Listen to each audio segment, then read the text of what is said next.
ಓಂ ಶಾಂತಿ. ದಿನಾಂಕ 4/7/2021.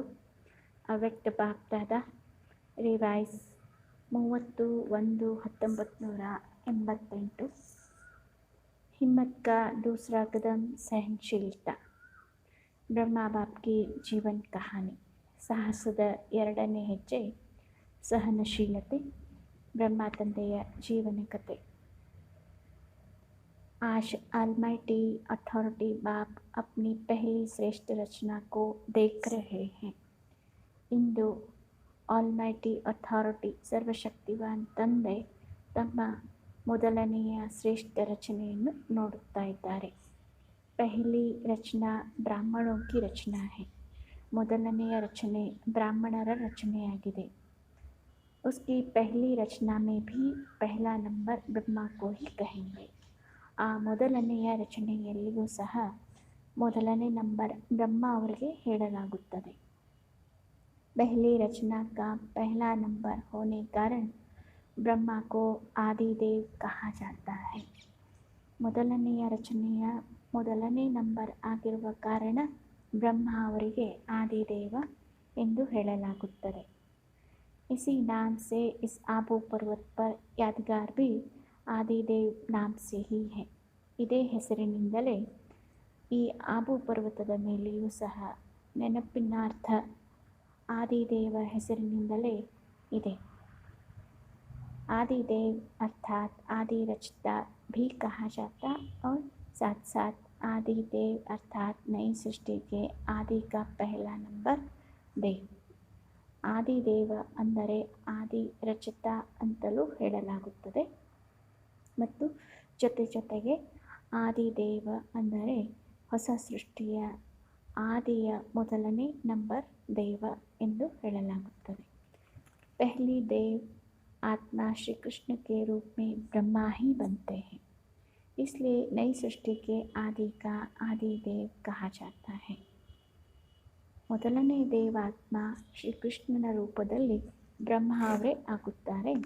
ಆದ್ದರಿಂದ ಹೊಸ ಸೃಷ್ಟಿಯ ಆದಿಯ ಆದಿದೇವ ಎಂದು ಹೇಳಲಾಗುತ್ತದೆ. संगम युग में भी आदि रचना का पहला नंबर अर्थात आदिदेव कहो व ब्राह्मण आत्माओं के रचता ब्रह्ಮ कहो. ಸಂಗಮ ಯುಗದಲ್ಲಿಯೂ ಸಹ ಆದಿ ರಚನೆಯ ಮೊದಲನೇ ನಂಬರ್ ಅಂದರೆ ಆದಿದೇವ ಎಂದು ಹೇಳಿ ಹಾಗೂ ಬ್ರಾಹ್ಮಣಾತ್ಮರ ರಚತ ಬ್ರಹ್ಮ ಎಂದು ಹೇಳಿ. तो संगम पर और सृष्टि के आदि पर दोनों समय के आदि हैं, इसलिए आदिदेव कहा जाता है. ಅಂದರೆ ಸಂಗಮ ಯುಗದಲ್ಲಿ ಮತ್ತು ಸೃಷ್ಟಿಯ ಆದಿ ಸಮಯದಲ್ಲಿ ಎರಡೂ ಸಮಯದಲ್ಲಿ ಆದಿಯಾಗಿದ್ದಾರೆ. ಆದ್ದರಿಂದ ಆದಿದೇವ ಎಂದು ಹೇಳಲಾಗುತ್ತದೆ. ब्रह्मा ही आदि कर्मातीत फरिश्ता बनता है. ब्रह्मा सो फरिश्ता और फरिश्ता सो देवता सब में नंबर 1.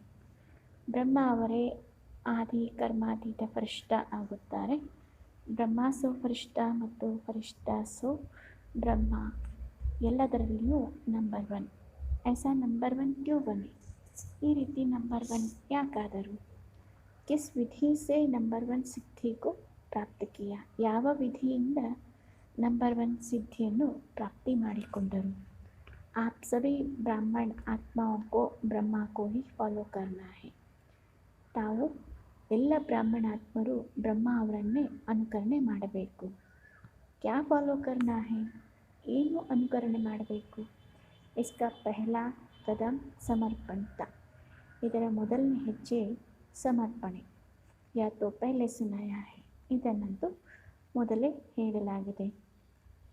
ಪಹಲೆ ಕದಮ್ ಮೇ ಭಿ सब रूप से समर्पण बन के दिखाया. ಮೊದಲನೇ ಹೆಜ್ಜೆಯಲ್ಲಿಯೂ ಸಹ ಎಲ್ಲ ರೂಪದಿಂದ ಸಮರ್ಪಣೆ ಆಗಿ ತೋರಿಸಿದರು. दूसरा कदम सहनशीलता. ಎರಡನೇ ಹೆಜ್ಜೆ ಸಹನಶೀಲತೆ. जब समर्पण हुए तो बाप से सर्वश्रेष्ठ वर्षा तो मिला, लेकिन दुनिया वालों से क्या मिला? ಯಾವಾಗ ಸಮರ್ಪಣೆ ಆದರೂ ಆಗ ತಂದೆಯಿಂದ ಸರ್ವಶ್ರೇಷ್ಠ ಆಸ್ತಿಯಂತೂ ಸಿಕ್ಕಿತು. ಆದರೆ ಜಗತ್ತಿನವರಿಂದ ಏನು ಸಿಕ್ಕಿತು? ಸಬ್ಸೆ ಜ್ಯಾದಾ ಗಾಲಿಯೋ ಕಿ ವರ್ಷಾ ಕಿಸ್ ಪರ್ ಹುಯಿ. ಎಲ್ಲಕ್ಕಿಂತ ಹೆಚ್ಚಿನ निंदನೆಯ सुरिमड़े यार ಮೇಲಾಯಿತು? चाहे आप आत्माओं को भी गालियाँ मिली या अत्याचार हुए, लेकिन ज़्यादा क्रोध व गुस्सा ब्रह्मा को ही मिलता रहा. भले ತಾವು ಆತ್ಮರ ಮೇಲೆಯೂ ಸಹ ನಿಂದನೆ ಸುರಿಮಳೆ ಆಯಿತು, ಅತ್ಯಾಚಾರವಾಯಿತು, ಆದರೆ ಹೆಚ್ಚಿಗೆ ಕ್ರೋಧ ಹಾಗೂ ಸಿಟ್ಟು ಬ್ರಹ್ಮ ಅವರಿಗೆ ಸಿಕ್ಕಿತು. लौकिक जीवन में जो कभी एक अपशब्द भी नहीं सुना, लेकिन ब्रह्मा बना तो अपशब्द सुनने में भी नंबर 1 रहा. ಲೌಕಿಕ ಜೀವನದಲ್ಲಿ ಒಂದು ಅಪಶಬ್ದವನ್ನು ಸಹ ಕೇಳಲಿಲ್ಲ, ಆದರೆ ಬ್ರಹ್ಮ ಆದಾಗ ಅಪಶಬ್ದ ಕೇಳುವುದರಲ್ಲಿಯೂ ನಂಬರ್ 1 ಆದರು. सबसे ज़्यादा सर्व के स्नेही व्यतीत जीवन किया, लेकिन जितना ही लौकिक जीवन में सर्व के स्नेही रहे, उतना ही अलौकिक जीवन में सर्व के दुश्मन रूप बने. ಎಲ್ಲಕ್ಕಿಂತ ಹೆಚ್ಚಿಗೆ ಎಲ್ಲರ ಸ್ನೇಹಿ ಜೀವನ ವ್ಯತೀತವನ್ನು ಮಾಡಿದರು, ಆದರೆ ಎಷ್ಟು ಲೌಕಿಕ ಜೀವನದಲ್ಲಿ ಸರ್ವರ ಸ್ನೇಹಿ ಆಗಿದ್ದರೂ ಅಷ್ಟೇ ಅಲೌಕಿಕ ಜೀವನದಲ್ಲಿ ಸರ್ವರ ಶತ್ರು ರೂಪ ಆದರು. बच्चों के ऊपर अत्याचार हुआ तो स्वतः ही डायरेक्ಟ್ बाप के ऊपर अत्याचार हुए. ಮಕ್ಕಳ ಮೇಲೆ ಅತ್ಯಾಚಾರ ಆಯಿತೆಂದರೆ ಸ್ವತಃ ತಂದೆಯ ಮೇಲೆಯೂ ಸಹ ಇಂಡೈರೆಕ್ಟ್ ಆಗಿ ಅತ್ಯಾಚಾರ ಆಗಿದೆ ಹಾಗೆ.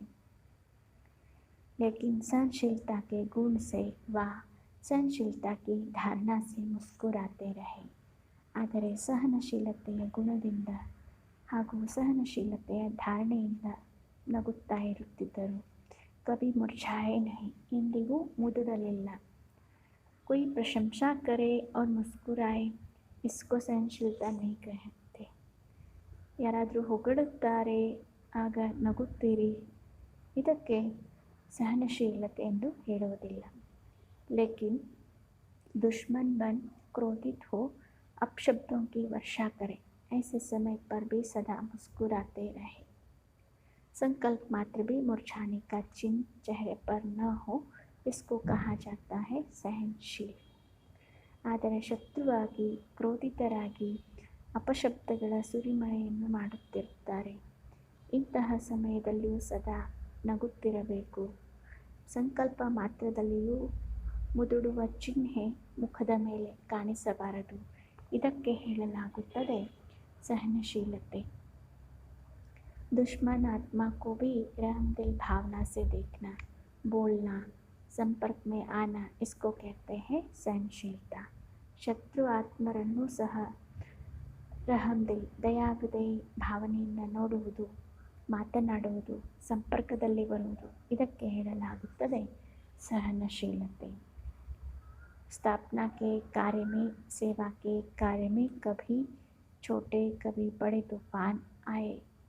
ಸ್ಥಾಪನೆಯ ಕಾರ್ಯದಲ್ಲಿ, ಸೇವೆಯ ಕಾರ್ಯದಲ್ಲಿ ಕೆಲವು ಸಲ ಚಿಕ್ಕ ಪುಟ್ಟ, ಕೆಲವು ಸಲ ದೊಡ್ಡ ದೊಡ್ಡ ಬಿರುಗಾಳಿಗಳು ಬರುತ್ತಿದ್ದವು.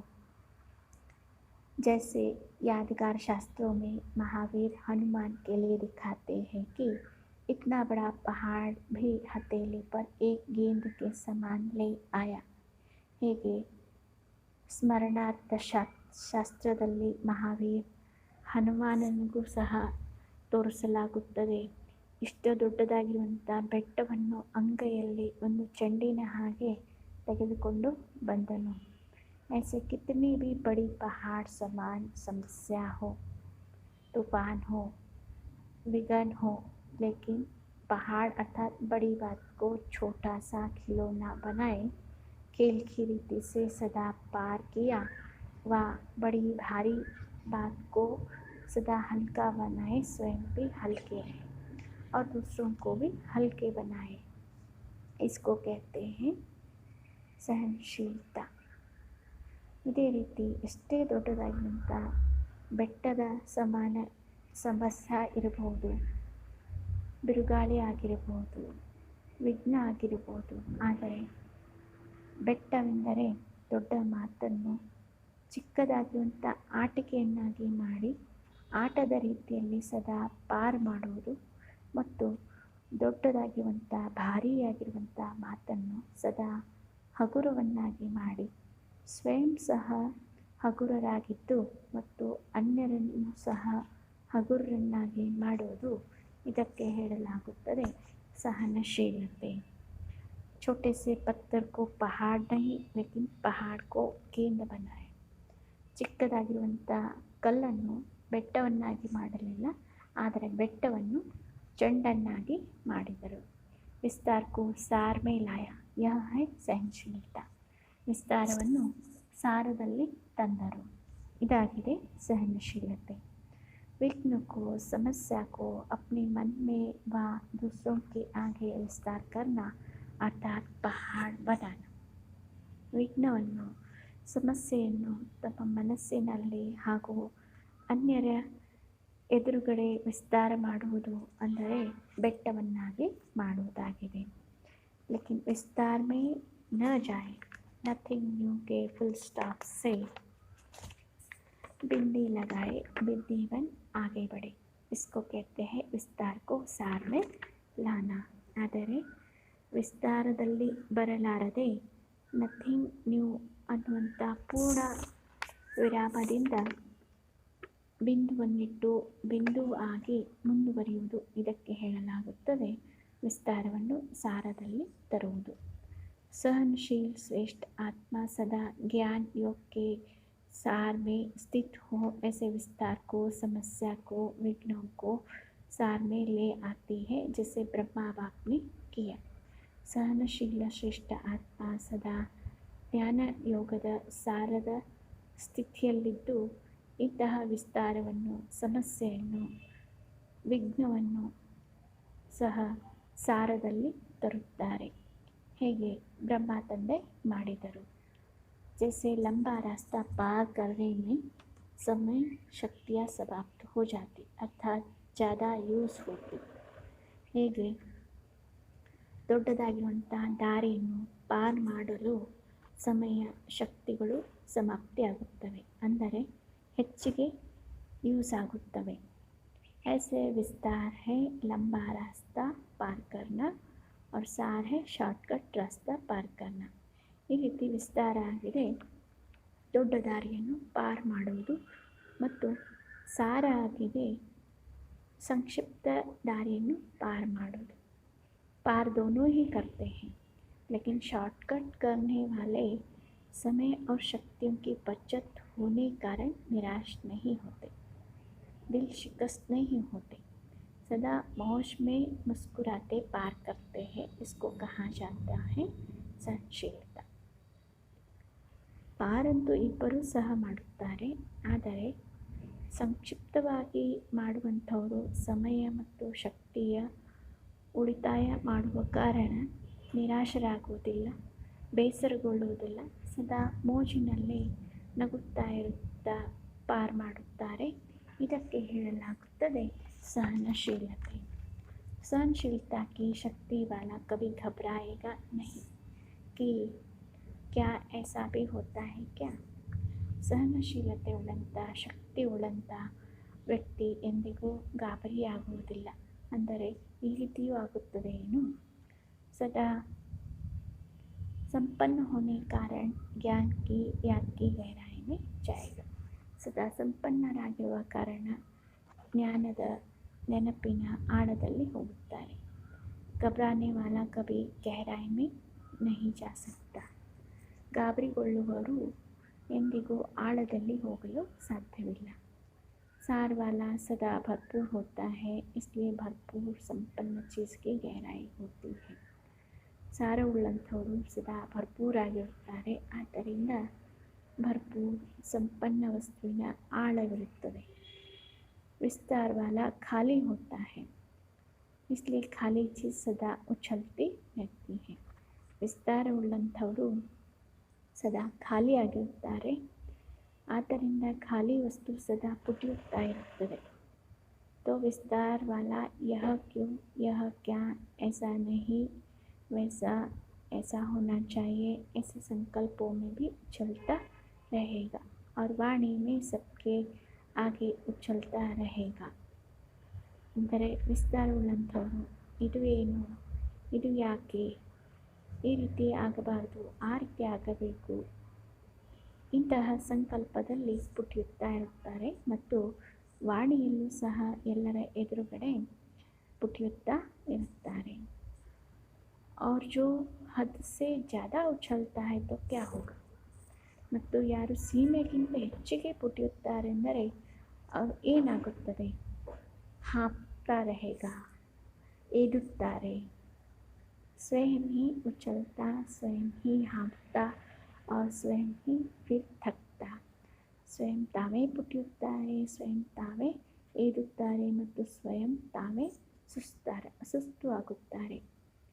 सहनशील इन सब बातों से बच जाता है, इसलिए सदा मौज में रहता, उछलता नहीं, उड़ता है. ಸಹನಶೀಲ ಆತ್ಮರು ಈ ಎಲ್ಲ ಮಾತುಗಳಿಂದ ಸುರಕ್ಷಿತವಾಗಿರುತ್ತಾರೆ. ಆದ್ದರಿಂದ ಸದಾ ಮೋಜಿನಲ್ಲಿ ಇರುತ್ತಾರೆ, ಸದಾ ಹಾರುತ್ತಾ ಇರುತ್ತಾರೆ. अच्छा, देश विदेश के सर्व बाप समान सदा बुद्धि से समर्पित आत्माओं को सदा हर परिस्थिति में हर व्यक्ति से सहनशील बनकर हर बड़ी बात को छोटा कर सहन पार करने वाले, सदा विस्तार को सार रूप में लाने वाले, सदा ब्राह्मण जीवन में मौज की जीवन जीने वाले, ऐसे बाप समान बनने वाले महावीर श्रेष्ठ आत्माओं को बाप दादा का समान भाव की स्नेह संपन्न याद, प्यार और नमस्ते.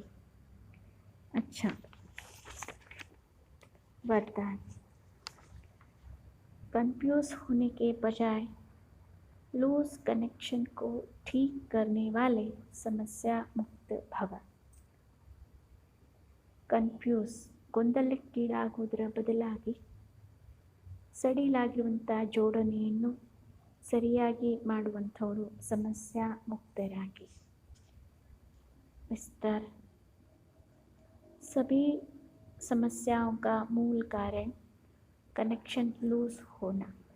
ಎಲ್ಲ ಸಮಸ್ಯೆಗಳಿಗೆ ಮೂಲ ಕಾರಣ ಜೋಡಣೆ ಸಡಿಲಾಗುವುದು.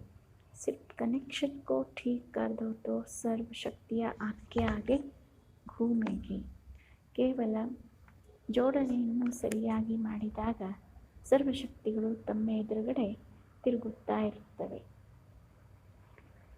यदि कनेक्शन जोड़ने में 1-2 मिनट लग भी जाते हैं तो हिम्मत हार कर कन्फ्यूज न हो जाओ. ಒಂದು ವೇಳೆ ಜೋಡಣೆಯನ್ನು ಜೋಡಿಸುವುದರಲ್ಲಿ 1-2 ನಿಮಿಷ ಹಿಡಿದರೂ ಸಹ ಸಾಹಸವನ್ನು ಬಿಡದೆ ಗೊಂದಲಕ್ಕೀಡಾಗಬೇಡಿ. ನಿಶ್ಚಯ के फाउंडेशन को हिलाओ नहीं. ನಿಶ್ಚಯದ ತಳಪಾಯವನ್ನು ಅಲುಗಾಡಿಸಬೇಡಿ. मैं बाबा का, बाबा मेरा, इस आधार से फाउंडेशन को पक्का करो तो समस्या मुक्त बन जाएंगे. ನಾನು ಬಾಬಾವರ ಮಗು ಆಗಿದ್ದೇನೆ, ಬಾಬಾ ನನ್ನವರಾಗಿದ್ದಾರೆ. ಈ ಆಧಾರದಿಂದ ತಳಪಾಯವನ್ನು ಪಕ್ಕಾ ಮಾಡಿಕೊಳ್ಳಿ, ಆಗ ಸಮಸ್ಯೆಗಳಿಂದ ಮುಕ್ತರಾಗುತ್ತೀರಿ. स्लोगन. बीज रूप अवस्था में स्थित रहना, यही पुराने संस्कारों को परिवर्तन करने की विधि है. ಬೀಜರೂಪ ಅವಸ್ಥೆಯಲ್ಲಿ ಸ್ಥಿತರಾಗಿರುವುದು ಇದೇ ಹಳೆಯ ಸಂಸ್ಕಾರಗಳನ್ನು ಪರಿವರ್ತನೆ ಮಾಡುವಂತಹ ವಿಧಿ ಆಗಿದೆ. ಅವ್ಯಕ್ತ ಇಶಾರೆ. लगन की अग्नि को ज्वालारूप बनाओ. 4ನೇ पॉइंट. योग को ज्वालारूप बनाने के लिए सेकंड में बिंदी स्वरूप बन मन बुद्धि को एकाग्र करने का अभ्यास बार बार करो. ಯೋಗವನ್ನು ಜ್ವಾಲಾರೂಪವನ್ನಾಗಿ ಮಾಡಲು ಸೆಕೆಂಡಿನಲ್ಲಿ ಬಿಂದು ಸ್ವರೂಪರಾಗಿ ಮನಸ್ಸು ಬುದ್ಧಿಯನ್ನು ಏಕಾಗ್ರಗೊಳಿಸುವ ಅಭ್ಯಾಸವನ್ನು ಪದೇ ಪದೇ ಮಾಡುತ್ತಾ ಇರಿ. स्टॉप कहाँ और सेकंड में व्यर्थ देह भान से मन बुद्धि को एकाग्र हो जाए. ಸ್ಟಾಪ್ ಅಂತ ಹೇಳಿದಾಗ 1 ಸೆಕೆಂಡಿನಲ್ಲಿ ವ್ಯರ್ಥ ದೇಹ ಭಾನದಿಂದ ಮನಸ್ಸು ಬುದ್ಧಿಯನ್ನು ಏಕಾಗ್ರಗೊಳಿಸಬೇಕು. ऐसी कंट्रोलिंग पावर दिन में बार बार ಯೂಸ್ करो. ಇಂತಹ ಕಂಟ್ರೋಲಿಂಗ್ ಪವರನ್ನು ಇಡೀ ದಿನದಲ್ಲಿ ಪದೇ ಪದೇ ಯೂಸ್ ಮಾಡ್ತಾ ಇರಿ. पावरफुल ब्रेक द्वारा मन बुद्धि को कंट्रोल करो. शक्तिशाली ब्रेक